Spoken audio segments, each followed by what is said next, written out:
Jai Hind friends, with all your support and blessings of the forces, this is the season's finale, the 50th video of the MCQ series of 2020, which means 500 questions explained through approximately 1000 minutes of explanations.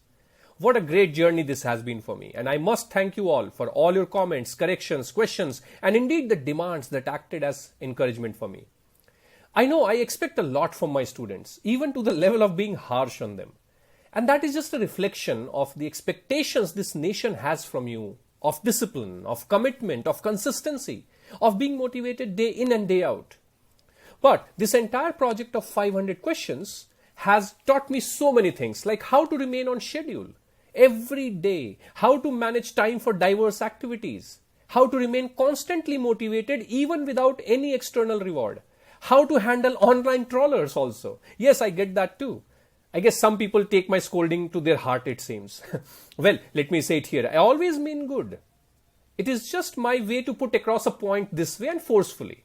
And after all, I am also evolving as a person. So pardon my rough edges that may pinch you at times. As I always say and believe, let us focus on the goal. Everything else is secondary. Especially he said that, I said that, she said that. Okay? And one more great thing I must share with you. That I also realized how sometimes we end up saying things without realizing, and later on it is unbelievable. Like I remember I once said in one of the videos that quorum in the House of Parliament is 12%. And that is utter nonsense and weird, as why would I ever say 12, such a weird number. But yes, it is on record and makes me laugh as well as wonder how our mind works. Right? Anyway, I really thank you all, especially those who care to leave a comment. I'm sorry I am not able to reply to all of you, but I'm glad to see that there are others who are willing to answer these. So thank you all. Now, one last time in this series, let us take 10 more questions, the last 10 of the 500 MCQs of season 2020. On each slide today, I have got some pictures. The running theme is do not forget. That is, do not forget where we have come from, where we are, and where we have to go. It is the noblest of the responsibility cast upon all of us to keep them connected. At the end of the video, I will also share some of my thoughts on how your time during the rest of the preparation may be best used. Nothing specific, but some general wisdom about life during preparation and after. Some of my own realizations about what and how motivates me on a continuous basis. I hope you'll find it useful. If not today, then the day you'll realize the meaning of it. So alright, the first question of this video is, which of the following are not a classification for the motions in Lok Sabha? Options are given: substitute, motion, subsidiary, ancillary, and superseding. Now, if you have studied well, you will know that the first two are in fact one of the two of the three categories in which the motions are divided. The first one being what is called substantive motion, right? Substantive motion is nothing but a self-contained independent proposal. For example, resolutions. Resolutions are substantive motions. So these three, substantive, substitute, and subsidiary, are the three categories. And then within the subsidiary motion category, you'll have three further classes called ancillary and superseding motions, and there is one more which is called amendments. There's enough material, written text is available in your standard textbooks. You can read that, or you can also go to the website of Lok Sabha and see the document from the rules of Lok Sabha on motions. It's just I think few pages only. That is sufficient for this exam. And about half of you got it right. And this picture, by the way, is a legendary picture of the ladies of our Constituent Assembly. There are 11 of them here, but actually there were 15.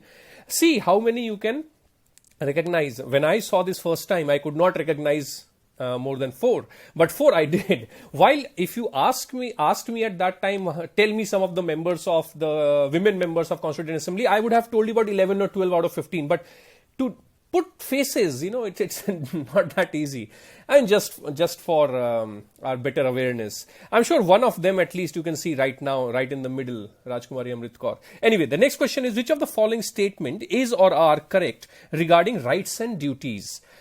and I see that the performance has not been that good, even though it's a very, very basic question which says all rights and duties, it should be rights, all rights and duties are relative. Yes, absolutely correct. We know that whenever there is a right on cast upon someone, it naturally means there will be a duty of somebody else. If I have a right to education, then it is the right of the state to give me education, right?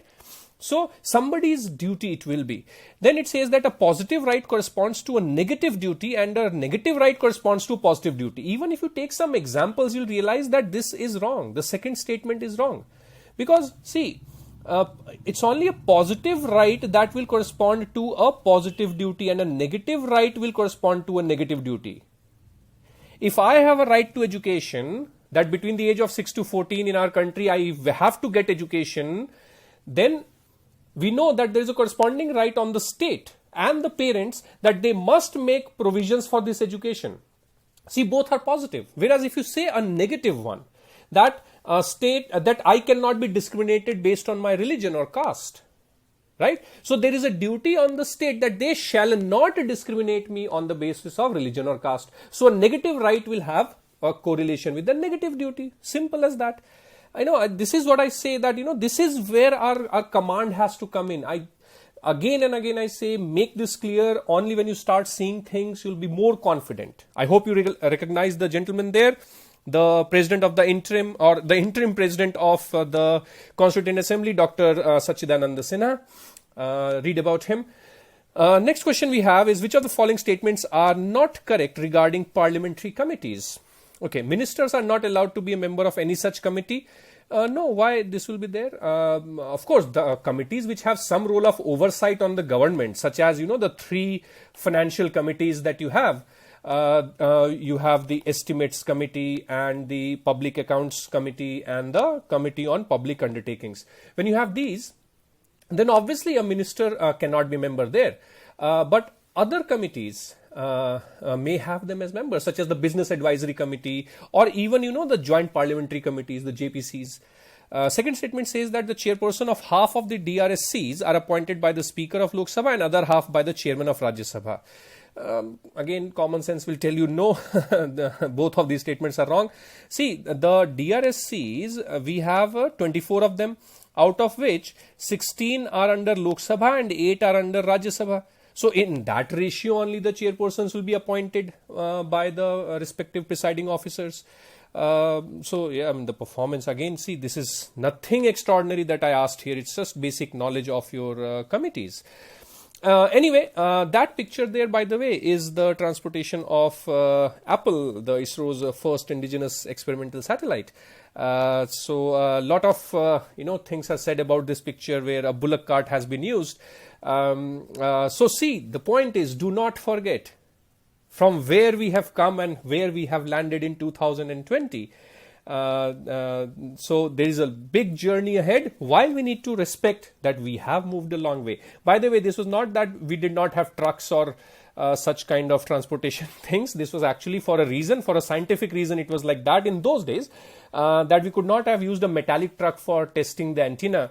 It needed a wooden bench. So that is why it was used on the bullock cart. Anyway, the next question we have is forms of oath or affirmation for which of the following are prescribed in the Constitution of India. Candidates for election to Lok Sabha, yes, we know that is in the 3rd schedule of the Constitution. Attorney General, actually there is no oath, forget 3rd schedule or wherever, there is no oath of Attorney General of India. Nominated members of Parliament, yes, again in the 3rd schedule itself, you have members of Parliament, so whether they are elected or nominated doesn't matter, they all are covered under the 3rd schedule. Other than this, I'm sure you have the President and the Vice President, and of course the Governor also, which are within the articles of the Constitution. And in the 3rd schedule, you have candidates, you have the members of Parliament, you also have the ministers, the judges of Supreme Court and High Court, and of course the Comptroller and Auditor General of India. So, okay, we can do better. And that picture, by the way, there is George Fernandez during the emergency of 1975, sorry. Though I was not born, you were not born most likely. But still, there is a lot for us to learn from those incidents, lest we forget Such things should not happen again. Anyway, rights have a correlative in duties. Similarly, the correlative of immunity would be, now this is the most pathetic performance shown by the aspirants there. You need to develop that conceptual clarity. I have been seeing, and you must have also observed, that over the last several years, every 2-3 years UPSC is asking such kind of a conceptual question which is not even available that clearly written in your books anyway. This is not written in any book. You have to apply your mind, right? And that is why I always say go for the logic, go for the reasoning, because the same question may not be asked but your mind evolves. So immunity, if I have immunity, that means what? That somebody else, otherwise they could have done something to me, but now they cannot. So it's nothing but a disability on somebody else. For example, if we cannot initiate a criminal proceeding against the president, that is an immunity given to the president of India. Which means what? That it's a disability on the part of the investigating agency or the system that they cannot prosecute the president during their term. Right? Rest of the words are actually just nonsense. I just put some random things.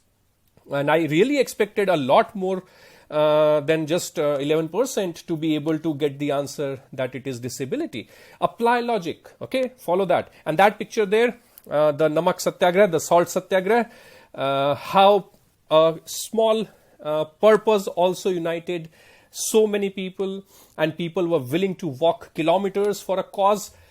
Somehow we are still missing that cause in our nation today. I don't know if you have that cause, but find that cause which makes you move kilometers. Okay, next question is, which of the following statements is or are correct regarding delegated legislation? Okay, so the first statement says the legislature cannot delegate its power to make law. Absolutely correct. The Constitution has entrusted the duty of lawmaking to the Parliament of India and to the various state legislatures. Now, they cannot betray this trust and transfer the responsibility to some other authority, right? So what is delegated legislation then?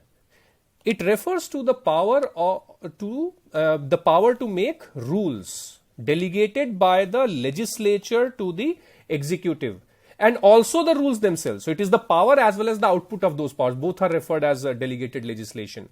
So this means what? That the delegated legislation is always going to be intra vires of the parent legislation. And there always is a parent legislation that is to be made by the legislature. Okay. It is synonymous with subordinate legislation. Yes, correct. That is what is the meaning. It is subordinate. Executive is always supposed to be subordinate to the legislature here.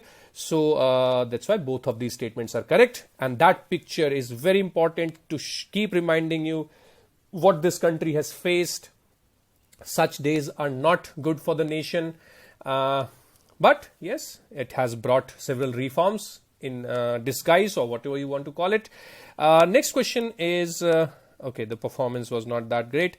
Again, the same thing, you know, whenever I ask something which is conceptual and which is just asking something very basic, nothing extraordinary, we somehow falter. It shows lack of conceptual clarity, lack of proper understanding. As long as we are improving, that's the goal. Next question. According to the Constitution of India, which among the following may make rules regarding the disqualification of MPs on the ground under anti-defection law? Straightforward question. There is para number 8 under the 10th schedule. The very first line tells you that it is the chairman of the Rajya Sabha or the speaker in the Lok Sabha, wherever the issue comes up. And so that's a straightforward, you know, again, just go through the 10th schedule. I think you should read 10th schedule once here, especially this year. It is very, very important. So many things have happened. In fact, every year it keeps happening. That's the nature of our politics. Please read it once. I'm very sure it will be very useful for you. You'll remember that you did a good thing. Okay. So the next question we have is, which of the following statements are correct regarding the power of Parliament to amend the Constitution of India? Okay. The power of the Parliament are same as that of the Constituent Assembly, and the power includes amending fundamental rights. Okay, so the first statement, you know, the luminary case in this issue is I.R. Coelho, which came in mains also a couple of years back. Very clearly we understand that Constituent Assembly had plenary powers with no limitation at all, while the powers of the Parliament, when they exercise their constituent powers to amend the Constitution, are derived from the Constitution itself and hence limited by the constraints of the Constitution. Let's say the procedural constraints. And after Keshwananda Bharati, also the constraint of the doctrine of basic structure. So yes, it is not same. Then power to amend includes fundamental rights. Yes, we know that pretty much everything can be amended except the basic structure. As long as the parliament is not destroying the basic features of the constitution, amendability, there is no restriction. Okay, procedure of course has to be followed. Another thing, never forget the diversity of the nation, the strength. Always ask, are you positively or negatively affecting the diversity? That's how you should take decisions in your life, in your career especially. Okay, so moving on to the next question, we have a tax can be imposed by the union or the state by legislation or executive order. This was actually a straightforward question, I thought. Roughly less than half got it right. This is Article 265 of the Constitution, which says that no tax shall be levied or collected except by the authority of law. Just a pure executive order cannot impose this. This needs that validation, that confirmation from the House of people, most of the cases, but sometimes it's not necessarily a money bill also, just because it's a tax, we know that, but it has to go to the legislature. A legislative authority has to be given, right? No taxation without representation. So executive alone cannot do this in the absence of the legislation. Legislation is must. By legislation only it can be done. Okay. Then the last question of this video is, choose the most correct relationship between courts and tribunals. I think this was a very interesting question. Almost equal number of percentages are there in all the options. So looks like nobody, I mean generally people are not really aware. See, a tribunal is simply an adjudicating body. Okay. But everyone who adjudicates is not a court. For example, Speaker of Lok Sabha acts as a tribunal when deciding anti-defection law. But Speaker of Lok Sabha is not a court. Okay? You all know very well about the Central Administrative Tribunal, the Armed Forces Tribunal, the Company Law Tribunal, the Green Tribunal, etc. So many of them. So the correct answer we know is the courts are also tribunals, because anybody who adjudicates can be called a tribunal. But all tribunals are not going to be courts. The courts are a wing of the state, separate from the legislature and executive, which is the judiciary, right? Okay. While some judicial powers may be with the legislative organs as well as the executive organs. So they are also tribunals, but they are not the judicial wing. They are not the courts. And with that, we close this series of 500 questions. I'm very hopeful that if you complete this series as a practice test and follow all the videos along with the references given for the articles, etc. of the Constitution of India, we shall be in a good position to handle most of the questions that are likely to be asked by UPSC in the civil service exam. And to close today's video, as well as this entire series, I wish to share two messages with you. Okay, by the way, you can pause and read more about Justice Hansraj Khanna. The one who stood up for what is right. I just forgot that I had kept it for you. You can pause, we move on. So the first thing, Nishkam Karma, that is selfless or desireless action. This is an action performed without any expectation of fruits or results. And this is the central tenet of the Karma Yoga path to liberation. The key is to focus on the action. And it is the central message of Srimad Bhagavad Gita, exemplified in this shlok, which we all have read, I am sure. Karmanyevadhikaraste ma phaleshu kadachana. Ma karmphal heturbha ma te sangvastva karmanani. Now, what is the translation? We all know. But read it properly. Most of us say that, okay, you should do the work, don't worry about the results. Kaam karo, phal ki chinta mat karo. Read it and you will actually appreciate. It says that your domain of right is only in your actions. You have a right only in your actions, but there is no right to the fruits of the actions. You don't have any right there. And the best part, which is often forgotten, is the second sentence of this shlok, which says, let not the fruits of action be your motive, which is exactly what is the problem with our life. That our action is driven by the outcome that we expect, not the action itself. And that is why attachment should also not be to inaction. Just because I have no surety of the results, it doesn't mean I'll not put an action. Think about it. Someday I hope you'll realize the meaning of this, because I have realized it very well. And that is the second thing that I want to share with you. If I may share with you some of the learning from my life, remember that as you proceed in your endeavors, any endeavor it might be, there will be times of ups and downs in your preparation, as well as your career. when things may not be as you wanted, as you planned, or as you expected. It may be a feeling of being lost, disillusioned, disheartened, or even demotivated. In those times, never forget the reason you had in mind when you thought for the first time in your life of appearing for this exam or whatever goal you have in mind at that time. I find that we all tend to forget that original goal in the pressure of clearing the exam or the outcomes that we are looking for in our life. Because that outcome itself becomes the goal against the basic principle that is being taught here. Okay? Keep that reason always in front of you, especially whenever you feel confused or lost in your preparation, and even more so, trust me, those days will happen in your career. Every other reason, factor, concern is meaningless.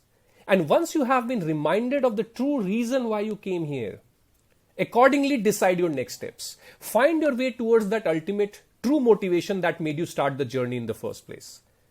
Essentially, in nutshell, be a karma yogi.